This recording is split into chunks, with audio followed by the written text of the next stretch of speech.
Champions trophy tournament Pakistan کی عزت ہے۔ پاکستان میں پہلی بار جدید ترین بین الاقوامی سہولتوں سے مزین اسٹیڈیم تیار کیا گیا۔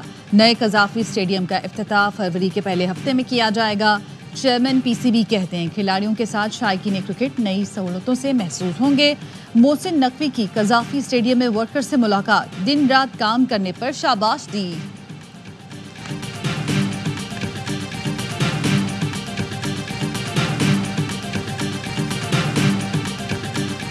پیکا ایکٹ کے خلاف صحافی برادری سراپا احتجاج۔ Pakistan federal union of journalist کے تحت آج یوم سیاہ منایا جا رہا ہے۔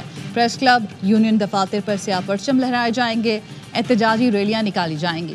صحافی سیاہ پٹیاں باندھ کر تقریبات کی کوریج کریں گے۔ صدر P if you J Afzal but کہتے ہیں صدر مملکت کا ملاقات کا موقع دیے بغیر بل پر دستخط کرنا افسوسناک ہے۔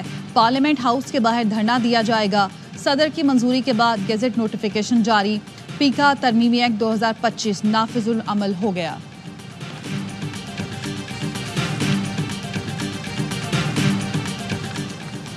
پی ٹی آئی نے وزیر اعظم کی پیشکش مسترد کر دی۔ Chairman P T I barrister Gohar نے کہا وزیر اعظم کی آفر قبول نہیں کی جا سکتی۔ حکومت کے خلاف ہماری چارج شیٹ بہت لمبی ہے۔ وزیر اعظم کا بیان غیر متعلقہ اور ہمارے مطالبات سے ہٹ کر ہے۔ ہم نے مینڈیٹ کی تو ابھی بات بھی نہیں کی۔ اسیروں کی رہائی اور واقعات پر جوڈیشل کمیشن کا مطالبہ کیا۔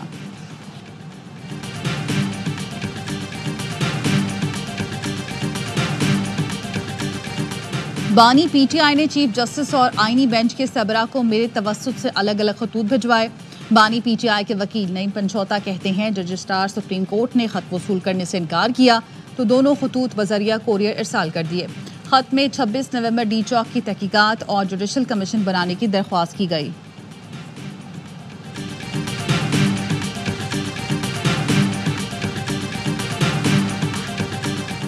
سویلینز کے ملٹری ٹرائل کے خلاف انٹرا کورٹ اپیل پر سماعت آج پھر ہوگی۔ گزشتہ روز وزارت دفاع کے وکیل خواجہ حارث نے دلائل مکمل کیے تھے۔ جسٹس معین الدین خان کی سربراہی میں 7 رکنی بینچ سماعت کر رہا ہے۔ اور دریا میں گرنے والے امریکی طیارے کا بلیک باکس مل گیا۔ فیڈرل ایویشن ایڈمنسٹریشن کی ابتدائی تحقیقاتی رپورٹ بھی سامنے آ گئی۔ رپورٹ کے مطابق حادثے کے وقت ایئر ٹریفک کنٹرولر 2 پوزیشنز پر کام کر رہا تھا۔ معمول کے طور پر ایک ٹریفک کنٹرولر ایک پوزیشن پر کام کرتا ہے۔ حادثے کے وقت معمول کا عملہ موجود نہیں تھا۔ گزشتہ روز صدر ٹرمپ نے تمام مسافروں کے ہلاک ہونے کی تصدیق کی تھی۔ غزہ جنگ بندی معاہدے پر عمل درآمد کا تیسرا دور۔ حماس نے اسرائیلی خاتون فوجی کو رہا کر دیا۔ اگام برجر کو جبالیہ میں ہلال احمر کے سپرد کیا گیا۔ اسرائیلی خاتون حشاش بشار جاتے ہوئے فلسطینی عوام کو ہاتھ ہلاتے نظر آئی۔ خان یونس میں شہید یحییٰ سنوار کے گھر کے باہر مزید یرغمالیوں کا تبادلہ۔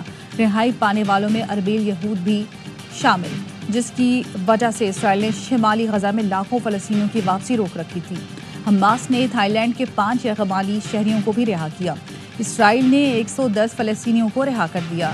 اسرائیلی فورسز کی اوفر جیل کے باہر قیدیوں کے استقبال کے لیے کھڑے فلسطینیوں پر فائرنگ، 12 افراد زخمی ہو گئے۔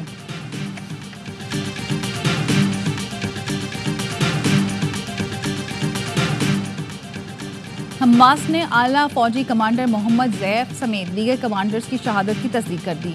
حماس رہنما ابو عبیدہ نے نائب فوجی کمانڈر مروان عیسیٰ سمیت دیگر کمانڈرز کی شہادت کی تفصیلات بتا دی۔ کمانڈر ابو تمام، رائدو ثابت اور خان یونس بریگیڈ کے سینٹ کی قائمہ کمیٹی برائے خزانہ کی ہدایات پر عمل درآمد۔ ایف بی آر نے 1010 گاڑیوں کی خریداری روک دی۔ چیئرمین ایف بی آر نے کہا خزانہ کمیٹی کو مطمئن کرنے تک گاڑیاں نہیں خریدیں گے۔ اجلاس میں فیصل بورڈا نے انکشاف کیا۔ ایف بی آر افسران نے انہیں مارنے کی دھمکی دی۔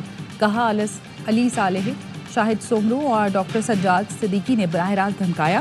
22 جنوری کے اجلاس کے بعد ٹیکس حکام گھٹیا حرکتوں پر اتر آئے۔ سستی گاڑیاں فراہم کرنے کی پیشکش پر کمپنی پر چھاپا مارا گیا۔ کراچی میں رہتا ہوں، دھمکیوں کا جواب دینا جانتا ہوں۔ واضح کر دوں مجھے یہ بدماشیاں نکالنا آتی ہیں۔ پوچھا ایف بی آر کی 100 ڈبل کیبن کہاں اور کس کے استعمال میں ہیں؟ سب ثبوت ہیں۔ افسران گاڑیوں کے سٹیکر اتار کر گھروں میں استعمال کرتے ہیں، آئندہ بھی کریں گے۔ وزیر خزانہ محمد اورنگزیب نے کہا وزارت خزانہ کو فیصل بورڈا جیسے لوگوں کی ضرورت ہے۔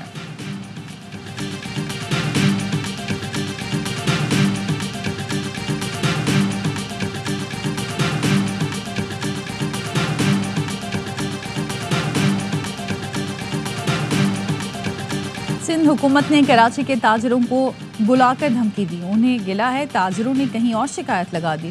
چیئرمین MQM پاکستان خالد مقبول صدیقی کی پریس کانفرنس. کہا جو سندھ کے بجٹ میں 1% حصہ نہیں ڈالتے ان کے پاس 100% اختیار ہے.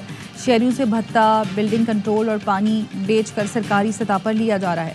مصطفیٰ کمال نے کہا تاجروں کو دبے الفاظ میں پیغام دیا گیا ہے کہ آج کے دور میں کوئی کسی کو دباؤ میں نہیں لا سکتا. اختیارات نچلی سطح پر منتقل نہ کیے تو الگ صوبے کی بات تو ہوگی.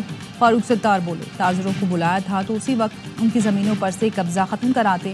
آپ نے قبضہ ختم کرنے کے بجائے تاجروں کو دھمکی دی.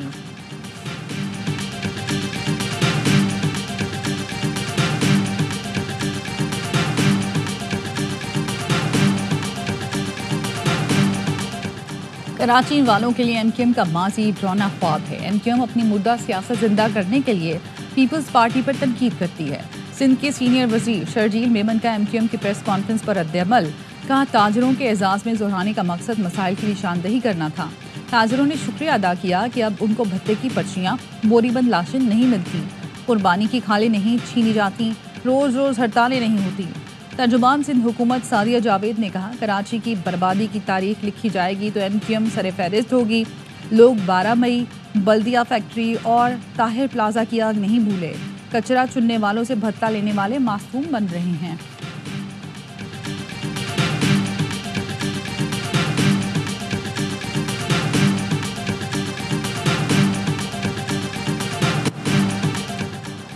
وزارت داخلہ نے 190 ملین پاؤنڈ اسکینڈل میں اشتہاری ملزمان کے پاسپورٹ بلاک کر دیے. سابق معاون خصوصی شہزاد اکبر اور فراح خان کا پاسپورٹ بلاک کیا گیا. نیب نے 2 روز قبل ملزمان کے پاسپورٹ بلاک کرنے کے لیے وزارت داخلہ کو خط لکھا تھا. پریکٹس اینڈ پروسیجر آرڈیننس کے تحت تمام اقدامات کو غیر قانونی قرار دیا جائے. چیئرمین PTI بیرسٹر گوہر نے پریکٹس اینڈ پروسیجر آرڈیننس 2024 کے خلاف درخواست خارج کرنے کو چیلنج کر دیا.